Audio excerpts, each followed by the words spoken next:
Hello everyone, देखिए अब next topic करते हैं एंगल ऑफ कॉन्टैक्ट। देखो एंगल ऑफ कॉन्टैक्ट क्या होता है आपके पास। It is defined as the angle theta between the tangent to the liquid surface at the point of contact and the solid surface inside the liquid. देखो tangents की बात कर रहे हैं। देखो जैसे हमने यहाँ पर ये कंटेनर लिया और इसमें लिक्विड डाला तो यहाँ पर शेप बनी कनकेव की। ऊपर से अगर आप देख रहे हो तो कनकेव शेप है। और एक हमने कंटेनर लिया जिसमें हमने लिक्विड डाला, उसमें जो शेप बनी है वो कैसी बनी है, कन्वेक्स बनी है। ठीक है, ऊपर से अगर आप देखोगे तो ये कन्वेक्स शेप है। और एक हमने लिया कंटेनर जिसमें हमने लिक्विड को डाला तो यहाँ पर प्लेन सरफेस बनी। ठीक है, अब देखो एंगल ऑफ कॉन्टैक्ट के बारे में वो क्या कहता है। कहता है आपको कि जो टेंजेंट है टू द लिक्विड सरफेस। अब देखो लिक्विड सरफेस ये है, ठीक है, tangent to the liquid surface. अब यहाँ पर ये लिक्विड सरफेस है ना, इस पर हमने ये टेंजेंट डाला एक। ठीक है, लिक्विड सरफेस पे एक टेंजेंट डाला क्योंकि पॉइंट ऑफ कॉन्टैक्ट ये है।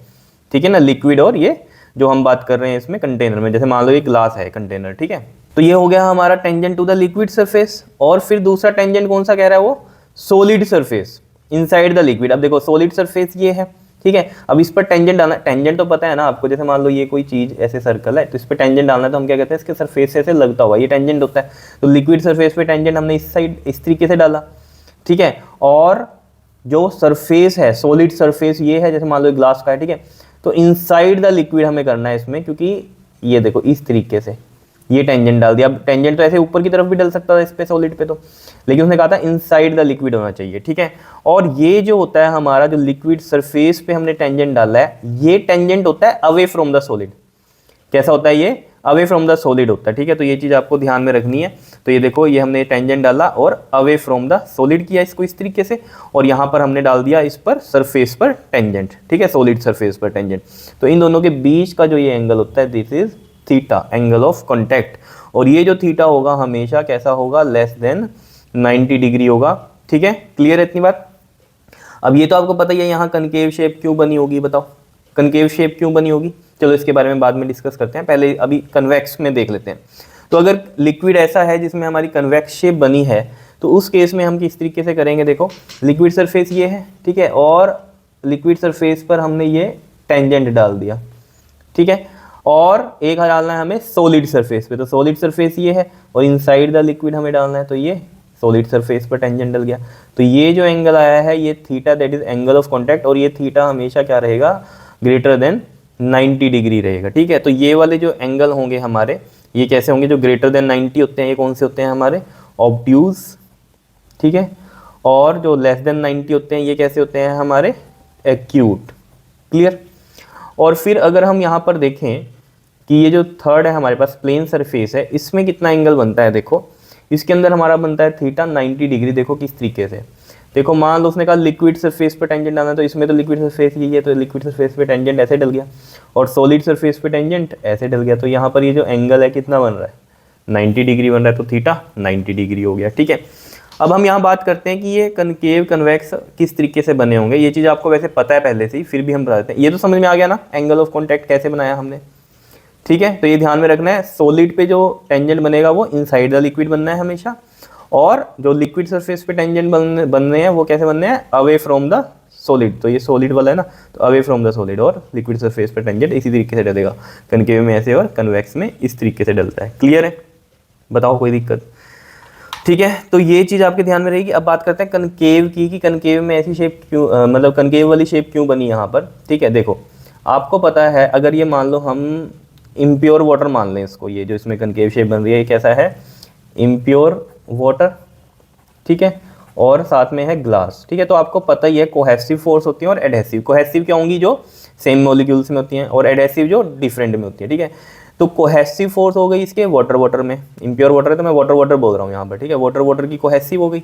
ठीक है, कौन सी फोर्स हो गई, ये कोहेसिव वाली। ठीक है, तो वाटर वाटर की। क्लियर। और वाटर और ग्लास की फोर्स कौन सी हो गई, बताओ, वाटर और ग्लास की कौन सी हो गई, एडहेसिव। तो ये है एडहेसिव और ये हो गई हमारी कोहेसिव। सेम में लग रही है और डिफरेंट में लग रही है तो एडहेसिव। ठीक है, अब देखो आप खुद सोचो, ये चिपक गया, ये जो वाटर है ग्लास के साथ चिपका हुआ है, तो यानी कि इसमें वाटर वाटर में जो आपस में जो फोर्सेस लग रही हैं, ठीक है, वो क्या है, कम है। एज अगर हम बात करें वाटर और इस ग्लास में जाता है तभी तो ये इससे चिपक गया, अगर ना होता तो ये नीचे उतर जाता है। इस तरीके से चिपका क्यों रह गया, क्योंकि ये इसके साथ चिपकना चाहता है, तो यानी कि एडहेसिव यहाँ पर क्या है, ज़्यादा है, इस वजह से ये क्या बनी हमारी, कनकेव बनी। ठीक है, अब बात करते हैं यहाँ पर कन्वेक्स की। कन्वेक्स में क्या हुआ, एक चीज़ और ध्यान रखना कि ये वाला जो होता है ना, कनकेव के केस में क्या होगा, जो सरफेस होगा ना वो वेट होगा, आपका क्या हो जाएगा, वेट होगा। क्लियर, ठीक है। और ये कैसा होगा, लिक्विड, जो वेट नहीं करेगा लिक्विड को, तब हमारा कन्वेक्स बनता है। जैसे ये तो इम्प्योर वाटर का केस होगा, ये मरकरी का केस हो जाएगा। तो इसमें देखो कैसे हो रहा है कि ये हमारा कन्वेक्स बना। देखो इसमें जो फोर्स होगी मरकरी की वो कैसी होगी, कोहेसिव, और जो मरकरी और ग्लास की होगी वो कैसी होगी, एडहेसिव।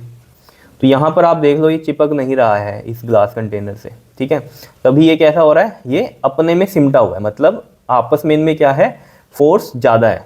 ठीक है, तो यानी कि कोहेसिव फोर्स ज़्यादा है इस केस में एडहेसिव से। तो ये कैसा बनता है, कन्वेक्स बनता है। और इसमें एंगल हमेशा, जो एंगल ऑफ कॉन्टैक्ट है वो कितना रहेगा, हमेशा ग्रेटर देन 90 डिग्री रहेगा। क्लियर, और जो ये था हमारा कनकेव, इसमें हमारा लेस देन 90 डिग्री रहेगा। तभी मैंने कहा यहाँ पर ये वेट करता है। कनकेव शेप कहाँ बनती है, जहाँ लिक्विड वेट करता है सॉलिड को। ठीक है, और कन्वेक्स शेप कहाँ बनती है, जहाँ पर लिक्विड वेट नहीं करता कंटेनर को। ठीक है, तो वहाँ पर कन्वेक्स शेप बनती है। और प्लेन कैसे होते हैं, जिसमें हमारी कोहेसिव फोर्स, जैसे वाटर की होगी यहाँ पर, और वाटर और ग्लास की होगी। ठीक है, तो यहाँ पर कोहेसिव फोर्स क्या है, एडहेसिव के इक्वल है। ठीक है ना, तो अगर फोर्स वाटर और फोर्स वाटर ग्लास की, ठीक है, इक्वल है, तो ये कैसी शेप लेता है, प्लेन लेता है। इस केस में कौन सी शेप ली इसने, कनकेव। और इस केस में अगर हमने ये एग्जांपल लिया किसका, मरकरी और ग्लास का, तो इसमें ये होता है, यह हमारे पास कन्वेक्स शेप बनाता है। और ये वाला हो गया हमारा प्योर वाटर और ग्लास का केस, तो प्योर वाटर और ग्लास के केस में इक्वल होती है, तो ये कैसा बनेगा, हमारा प्लेन सरफेस बनेगा। क्लियर है, इतनी बात समझ में आ रही है कहानी। ठीक है, तो ये चीज़ होती है। बाकी आपको ये बनाना आना चाहिए, एंगल ऑफ कॉन्टैक्ट किस तरीके से हमने बनाया है। ठीक है, तो यही सब बातें हमने यहाँ पर लिख रखी हैं कि एडहेसिव फोर्स ग्रेटर है कोहेसिव फोर्स से, तो लिक्विड वेट करेगा सॉलिड सरफेस को, ये हमने देख ही लिया है किस तरीके से, बिकॉज एडहेसिव ज़्यादा है तो वहाँ वेट हो गई। एंड हैज़ कनकेव मेनिस्कस, इसको मेनिस्कस बोलते हैं, जो शेप बनती है ना, ये इसको क्या बोलते हैं, मेनिस्कस। तो थीटा यहाँ एक्यूट है और 90 डिग्री से लेस है। ठीक है, एडहेसिव फोर्स अगर हमारी कोहेसिव फोर्स से लेस है, तो उस केस में क्या होता है, liquid does not wet the solid surface, और कैसा बनता है, ये कन्वेक्स मेनिस्कस बनता है। और थीटा जो है हमारा ऑब्ट्यूज है, because theta is greater than 90 degree.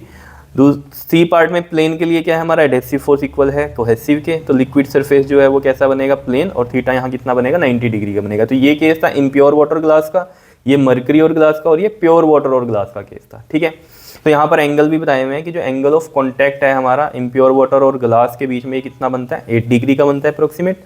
और मरकरी और ग्लास का जो बनता है वो बनता है, देख लो 138 डिग्री, देखो ग्रेटर देन 90 आ रहा है ना। और इस वाले केस में देख लो लेस देन 90 आ रहा है। ठीक, और प्लेन के केस में तो आपको पता ही है, प्योर वाटर का केस है, तो इसमें कितना बन रहा है हमारा, ये 90 डिग्री का बन रहा है। क्लियर है, इतनी बात बताओ, कोई दिक्कत इसमें। ठीक है, तो ये केस था हमारा प्योर वाटर का। क्लियर है, बताओ कोई इसमें दिक्कत। ठीक है, तो ये था हमारा एंगल ऑफ कॉन्टैक्ट। अब इसमें हम आगे पढ़ेंगे कैपिलरी ट्यूब। तो कैपिलरी जो ट्यूब्स हैं उनके बारे में पढ़ेंगे कि कैपिलरी कैसे नाम पड़ा और राइज क्यों करता है कैपिलरी ट्यूब में। ठीक है, इसके बारे में भी पढ़ेंगे। वह तो राइज और फॉल दोनों ही केस होते हैं, वो हम डिस्कस करेंगे नेक्स्ट वीडियो में। ठीक है, तब तक के लिए ये करो आप। Okay, thank you.